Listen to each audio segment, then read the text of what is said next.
கிறிஸ்துவில் அன்பானவர்களே, ஆண்டவராகிய இயேசுவின் நாமத்தில் உங்களை அன்போடு வாழ்த்துகிறேன். ஆண்டவர் உங்களை ஆசீர்வதிக்கும்படி ஒரு வசனத்தை வாசிக்கிறேன். ரோமருக்கு எழுதின நிருபம் 6ஆம் அதிகாரம் 23ஆம் வசனம். பாவத்தின் சம்பளம் மரணம், தேவனுடைய கிருபை வரமோ நம்முடைய கர்த்தராகிய இயேசு கிறிஸ்துவினால் உண்டான நித்திய ஜீவன். பாருங்க, ஒரு கூலிக்கு வேலைக்கு போறாங்க, ஆபீஸ்ல ஒர்க் பண்றாங்க. எந்த வேலைனாலும் அதுக்கு ஒரு சம்பளம் இருக்கு. அதே போல ஒரு மனுஷன் செய்யற பாவத்துக்கும் சம்பளம் இருக்கு. அவன் பண்ற பாவமா இருந்தாலும் சம்பளம் இருக்கு, அவன் செய்யற நீதியா இருந்தாலும் அதற்கு உண்டான ஆசீர்வாதம் இருக்கு. அப்ப இங்க வசனம் சொல்கிறது, பாவத்தின் சம்பளம் மரணம் என்று.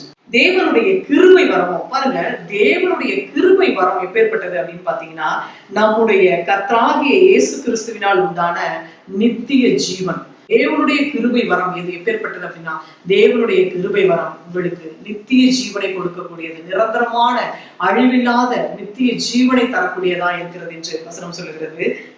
பிரியமானவர்களே, நீங்கள் ஆண்டவராகிய இயேசு கிறிஸ்துவினால் உண்டான நித்திய ஜீவனை பெற்று அவரோடு கூட யுகா யுகமாக அவரோடு ஆளுகை செய்ய வேண்டும் என்று சொல்லி ஆண்டவர் விரும்புகிறார். அந்த நித்திய ஜீவன் அதை பெற்றுக்கொள்ள அவர் தான், ஆண்டவர் தான் சொல்லியிருக்கிறார், நானே வழியும் சத்தியமும் ஜீவனுமா இருக்கிறேன் அப்படின்னு சொல்லி. என்ன வழி அப்படின்னா, பரலோகத்துக்கு போறதுக்கும் அவர் தான் வழி. நமக்கு இந்த உயிர் என்னைக்கா இருந்தாலும் இந்த உயிர் உடலை விட்டு ஒரு நாள் பிரியக்கூடிய ஒரு காலம் உண்டு. அப்போ அந்த ஆத்துமா என்னைக்குமே அழியவே அழியாது. செத்து போயிட்டான் அப்படின்றாங்க. எங்க போறான் அப்படின்றது விஷயம். அப்போ ஒண்ணு நரகம், இல்லைன்னா சொர்க்கம். அப்போ அதுதான் பரலோகம் அப்படின்னு சொல்றது. அந்த பரலோகத்துக்கு போகணும்னா ஒரே வழி ஆண்டவராகிய இயேசு கிறிஸ்து மட்டும்தான். அதுதான் நித்திய ஜீவன் என்று வசனம் சொல்லுகிறது. அந்த நித்திய ஜீவனுக்கு போகிற ஒரே வழி ஆண்டவராகிய இயேசு கிறிஸ்து.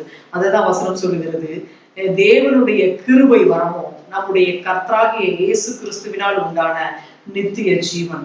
அப்ப அந்த நித்திய ஜீவனை சுதந்திரித்துக் கொள்ள வேண்டும் என்றுதான் ஆண்டவர் விரும்புகிறார். மனிதனின் மீது தேவனுடைய கிருபை அப்பேற்பட்டதா இருக்கிறது. பிரியமானவர்களே, நீங்கள் நித்திய ஜீவனை சுதந்திரித்துக் கொள்ளும்படி அழைக்கப்பட்டவர்கள். நித்திய ஜீவனை சுதந்திரித்துக் கொள்ளும்படிக்கு தேவன் உங்களுக்கு கிருபை செய்திருக்கிறார். அதற்கு ஒரே வழி ஆண்டவராகிய இயேசு கிறிஸ்து. நாம் ஜெபிப்போம். சர்வோலங்களே, எங்கள் அன்பின் பரலோக பிதாவே, சப்பாத் நலவிலைக்காய் நன்றி செலுத்துகிறோம். சாமி, பாவத்தின் சம்பளம் மரணம் என்று வேதம் சொல்கிறது.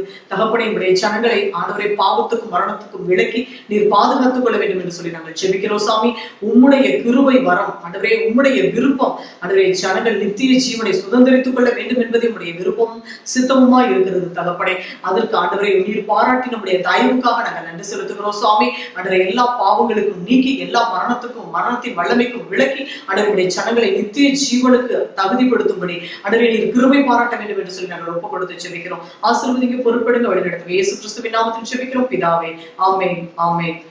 பிரியமானவர்களே, கர்த்தர் உங்கள் ஜெபத்தை கேட்டிருக்கிறார். கர்த்தர் உங்களை ஆசீர்வதிப்பார். நித்திய ஜீவனை சுதந்திரித்துக் கொள்ளும்படி நீங்கள் அழைக்கப்பட்டவர்கள் என்பதை நினைவு கூறுங்கள். God bless you.